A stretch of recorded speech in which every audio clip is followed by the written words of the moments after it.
A brief introduction to the Renaissance. The literal translation of Renaissance means rebirth. This rebirth initiated in northern Italy soon after the Black Death tore through Europe, killing 2/3 of the population.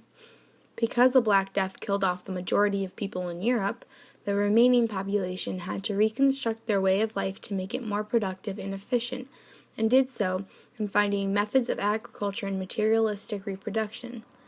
As another side effect of the Black Death, the people tended to dwell on the idea of what comes after death. Throughout this thought process, much new philosophy and art was developed. Humanism also became extremely popular and grew rapidly.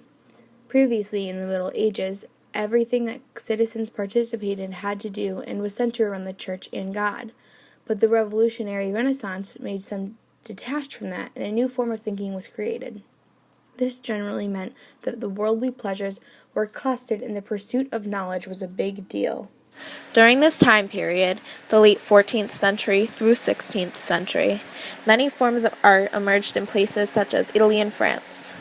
Artists such as Leonardo da Vinci, Michelangelo, and Raphael became better known worldwide for their painting and sculptures. Such art was created in hopes of capturing the natural world in its simplicity, as well as the individual experience. Not only did painters become bigger, but the population of Renaissance playwrights, poets, dancers, and sculptors grew larger throughout the 6th century. The idea began to flourish in the late 13th century as artists started to realize their need and desire to reawaken the ideals and achievements of classical Roman culture. Some of the more famous pieces of art created during the Renaissance include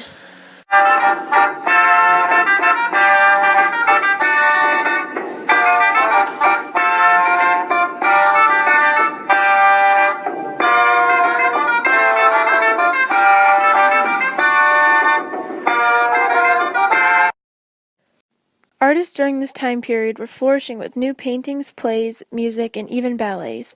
Painters and sculptors such as Leonardo da Vinci and Michelangelo have made critical artwork that is still famously recognized to this day, such as the Mona Lisa and the Statue of David.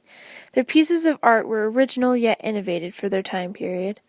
During this era, plays were very famous as well, but the most well-known plays during the Renaissance to this day are the ones written by William Shakespeare. Although he was born towards the end of the Renaissance, his plays such as Hamlet or Macbeth are great examples of how the complexity of characters in plays evolved from pre-Renaissance period. In the music world, composer Josquin des Prez was the most sought-after European composer in his lifetime.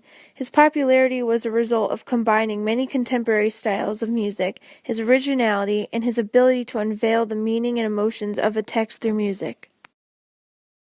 The arts were not the only thing progressing at this time.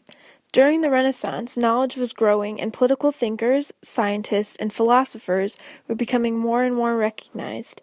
There was Niccolò Machiavelli, who created a new branch of political science based on humanistic principles, or Galileo, who created one of the first modern telescopes that gave humans a better understanding of the universe around them. Or even Martin Luther, the leader of Protestant Reformation, who wrote 95 theses attacking the Church, which no one would have dared to do before. Overall, the Renaissance was a time of progression for many things. However, they all share the similarity that they changed the way people thought and acted.